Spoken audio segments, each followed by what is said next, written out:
Bonjour. 40 jours après la Pâque, c'est la Pentecôte. Aujourd'hui, nous voyons l'Église et ses membres numéro 7. Juste avant, prions. Notre Seigneur et notre Dieu, demain, c'est notre dernière étude sur ce thème, l'homosexualité. Aujourd'hui, nous verrons l'enseignement concernant le baptême. Que le Saint-Esprit nous éclaire encore, nous conduise dans toute la vérité. Au nom de Jésus. Amen. Allons au livre de Actes des Apôtres, chapitre 2. Et tandis que nous y sommes, je te raconte le contexte. Le Saint-Esprit descendit sur les disciples sous forme de langue de feu. Et ils se mirent à parler en langue. Pourquoi? Il est important que tu saches pourquoi. Jésus leur avait dit de rester à Jérusalem. Pourquoi? Parce qu'un grand nombre de Juifs étaient venus de partout célébrer la Pâque. Et ils s'en iraient plus tard chez eux. Le Sauveur, dans sa méthodologie, voulait que ces personnes soient des dispensateurs, des vecteurs, des sentinelles, des missionnaires, pour raconter chez eux qui est Jésus. Alors, il te faut lire 12 nationalités différentes, ainsi que des prosélytes. Les prosélytes, ce sont des personnes qui suivent, étaient présentes. Les personnes entendirent la démonstration indiquant que Jésus est le Messie qu'on attendait depuis fort longtemps. Et au terme du discours, il posait une question que nous trouvons dans Acte 2, verset 37. Après avoir entendu ce discours, ils eurent le cœur vivement touché et ils dirent à Pierre et aux autres apôtres, « Hommes, frères, que ferons-nous? Nous avons compris. » La réponse de Pierre, verset 38, Pierre leur dit, « Repentez-vous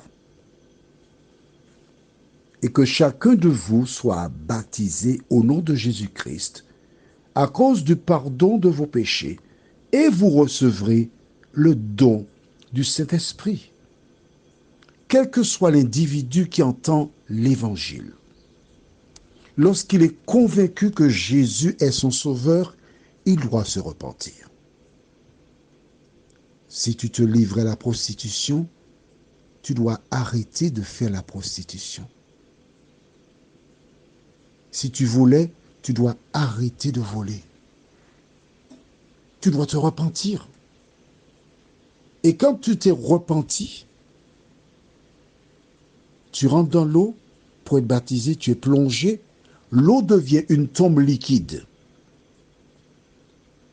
Tu as enterré la personne qui se livrait à la prostitution. Et quand tu sors de l'eau, c'est pour commencer à marcher selon la parole de Dieu. Est-ce que tu comprends? Si tu veux suivre Jésus, tu ne peux pas être membre d'une communauté tout en agissant en contradiction avec la parole de Dieu. Ce n'est pas possible. Si les gens te proposent cet évangile à bon marché, au rabais, c'est pour ta perte. Allons dans Romains 6, les versets 1 à 4. Romains 6, versets 1 à 4 déclare: Que dirons-nous donc? Demeurerions-nous dans le péché afin que la grâce abonde? En clair, est-ce que on est sauvé par grâce, on peut continuer à pécher? La réponse au verset 2, loin de là. Nous qui sommes morts au péché, comment vivrions-nous encore dans le péché? Ignorez-vous que nous tous qui avons été baptisés en Jésus-Christ, c'est en sa mort que nous avons été baptisés. Nous avons donc été ensevelis avec lui par le baptême, en sa mort, afin que, comme Christ est ressuscité des morts par la gloire du Père, de même nous aussi, nous marchions en nouveauté de vie. Tu vois, tu dois marcher en nouveauté de vie. Ce que tu faisais avant le baptême, tu ne peux pas faire après le baptême. Ce n'est pas possible. Parce que Jésus habite en toi. C'est une transformation. Mais oui, une transformation. Car qu'arrive-t-il quand quelqu'un est en Christ? La dernière référence que nous lirons se trouve au livre de 2 Corinthiens, chapitre 5, le verset 17. 2 Corinthiens 5, verset 17. Déclare, si quelqu'un est en Christ, il est une nouvelle créature. Les choses anciennes sont passées. Voici, toutes choses sont devenues nouvelles. Le Pierrot qui injuriait, lorsqu'il est maintenant Jésus, il ne peut plus injurier parce que Jésus habite en lui.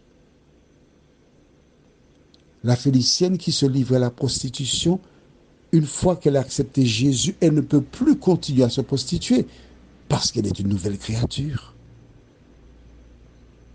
Maurice qui aimait un homme,